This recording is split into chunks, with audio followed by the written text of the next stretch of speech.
BBC News. Hello, I'm Tom Watts. The United States has become the latest country to offer emergency medical aid to India, where healthcare services have been overwhelmed by a massive surge in cases of COVID-19.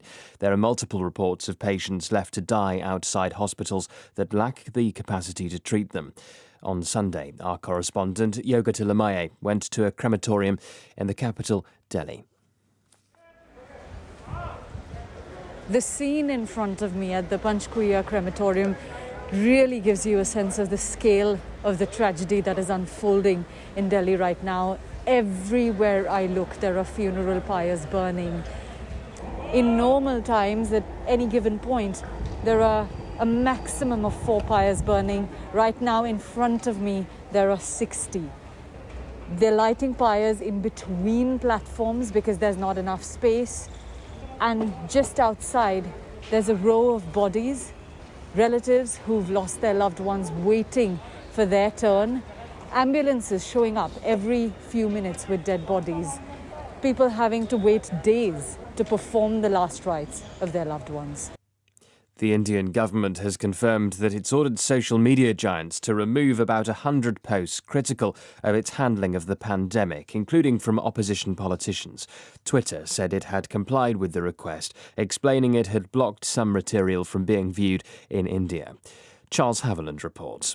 Twitter hasn't specified the content it took down within India, but media reports say it includes a tweet from a politician in West Bengal holding India's Prime Minister Narendra Modi directly responsible for COVID deaths, and one by an actor, Vineet Kumar Singh, criticising Mr Modi for holding political rallies while the virus raged.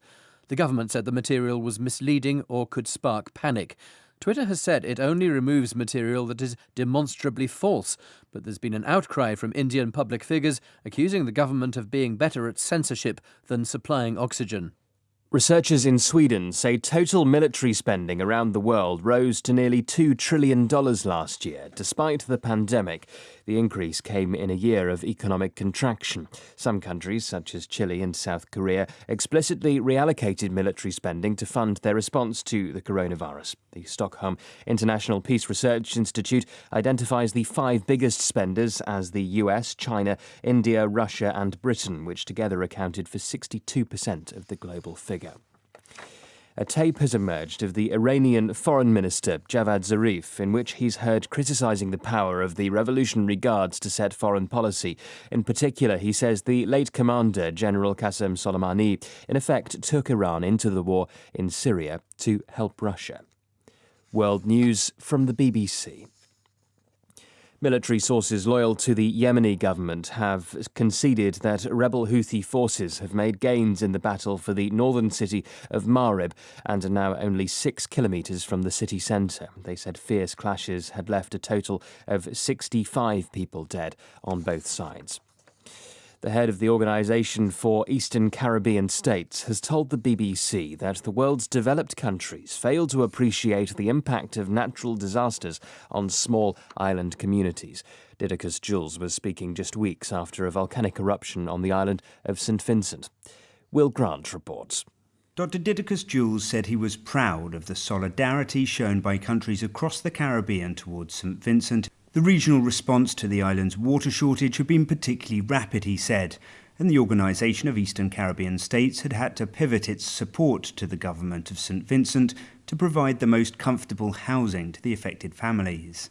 However, the Director General of the OECS also compared the catastrophe to Hurricane Maria in late 2017, when at least 15 people died on the island of Dominica.